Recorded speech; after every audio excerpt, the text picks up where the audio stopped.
Good evening, visitors. Welcome to the Australian War Memorial's last post ceremony.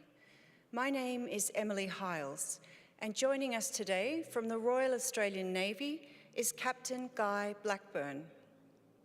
This evening, we're honoured to acknowledge Air Commodore Sean Sexton, Chief of Defence Intelligence, New Zealand, accompanied by Lieutenant General Gavin Reynolds, Chief of Defence Intelligence, and their accompanying delegation.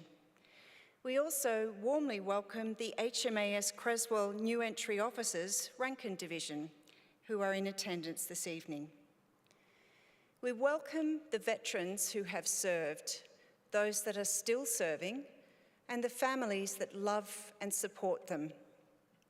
The live stream of this ceremony is made possible by the Returned and Services League of Australia and the RSL and Services Clubs Association. We welcome members who are watching the broadcast of this ceremony across Australia. During this evening's ceremony, wreaths will be laid at the base of the Pool of Reflection by visitors to the memorial. If you're able, please stand and join in singing the National Anthem.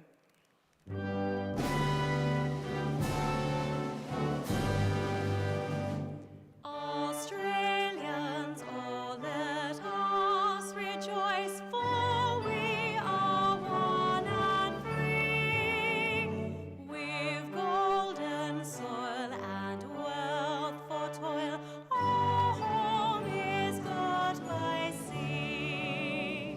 Our land abounds in nature's gifts of beauty, rich and rare. In history's page, let every stage advance Australia fair. In joyful strains, then let us sing, advance Australia fair.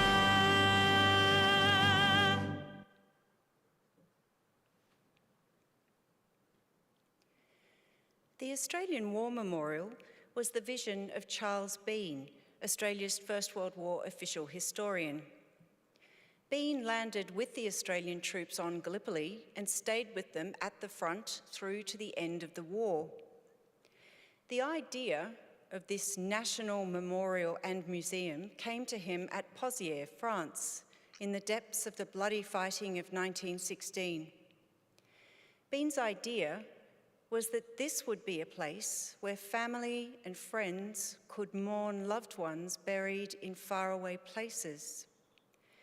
It would also be a place that could help all Australians understand what these men and women had endured and what they had done for us.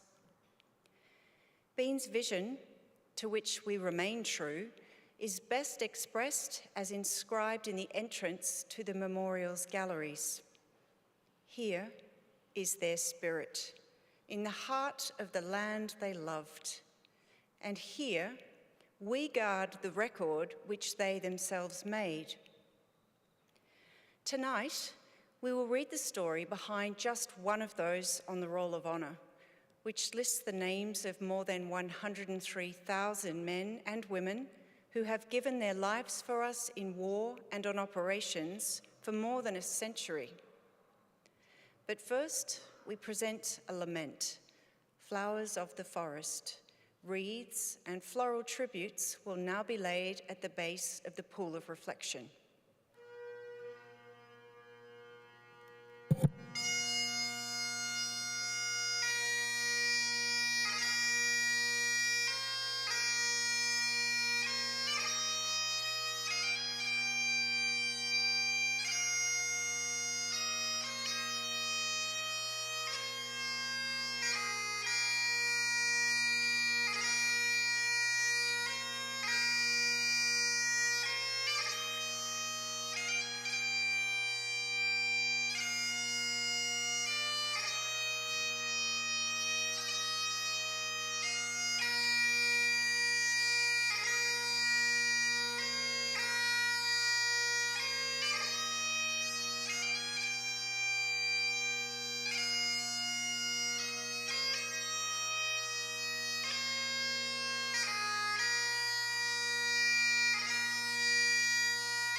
Today we remember and pay tribute to Private Henry Flude.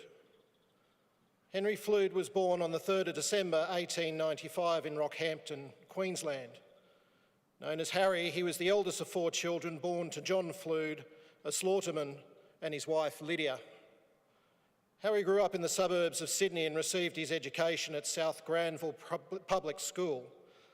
After his schooling, he volunteered in the local militia and was working as a driver when the First World War broke out in 1914.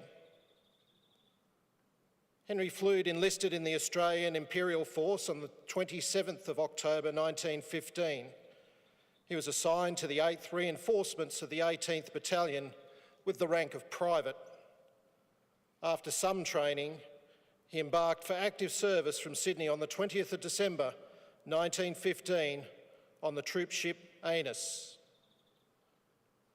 In January 1916, Flude arrived in Egypt just after the abandoned Gallipoli campaign. He was hospitalised immediately with influenza. He was transferred to the newly formed 54th Battalion in April of that year. Flude was among many soldiers to receive a pair of hand-knitted socks made by school students in Kyneton. He wrote a letter of thanks to the student. "I've never had the pleasure of meeting you," he wrote, "but I think you are very nice to think of us and to send us socks. I received a pair knitted by you and I was very glad to get them, as the ones I had were worn out.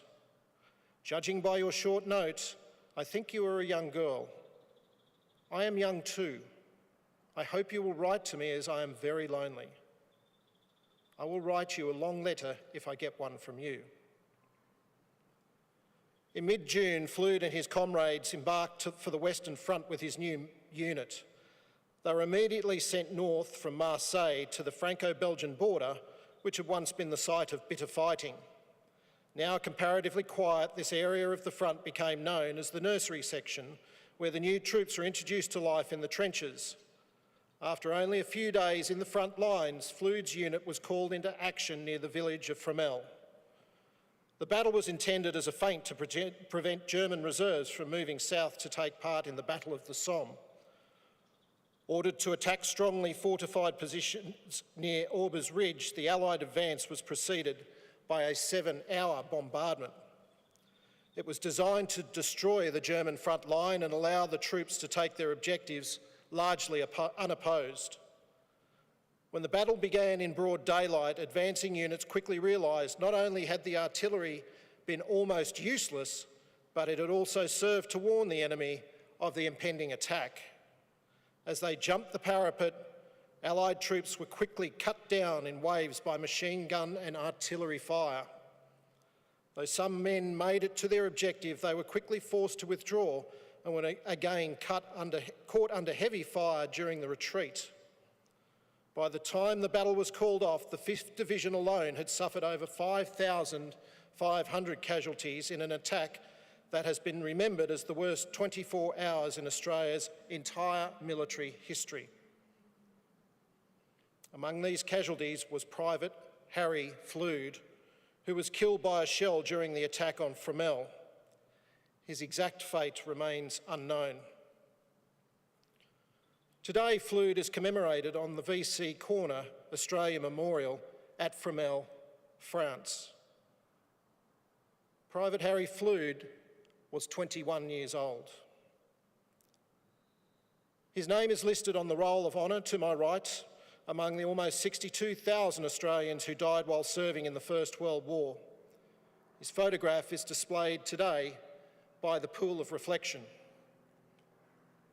This is but one of the many stories of service and sacrifice told here at the Australian War Memorial. We now remember Private Henry Flude, who gave his life for us, for our freedoms, and in the hope of a better world.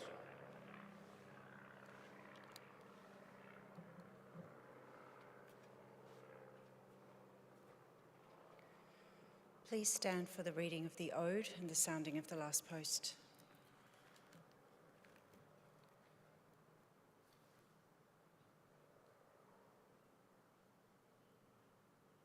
They shall grow not old, as we who are left grow old. Age shall not weary them, nor the years condemn. At the going down of the sun and in the morning, we will remember them. We will remember them.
Lest we forget.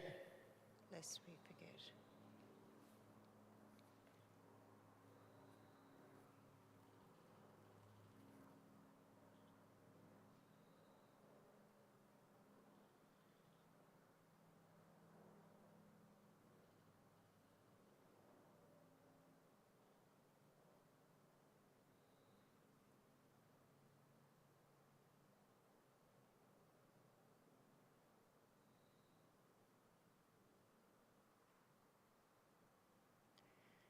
We leave you this evening with the words of the memorial's founder, Charles Bean. Many a man lying out there at Pozières or in the low scrub at Gallipoli, with his poor, tired senses barely working through the fever of his brain, has thought in his last moments, well, it's over. But in Australia, they will be proud of this. Ladies and gentlemen, that concludes the last post ceremony. On behalf of our director, staff and volunteers, thank you for visiting the Australian War Memorial today and for your continued support of the Memorial's development project. We wish you all a very pleasant evening.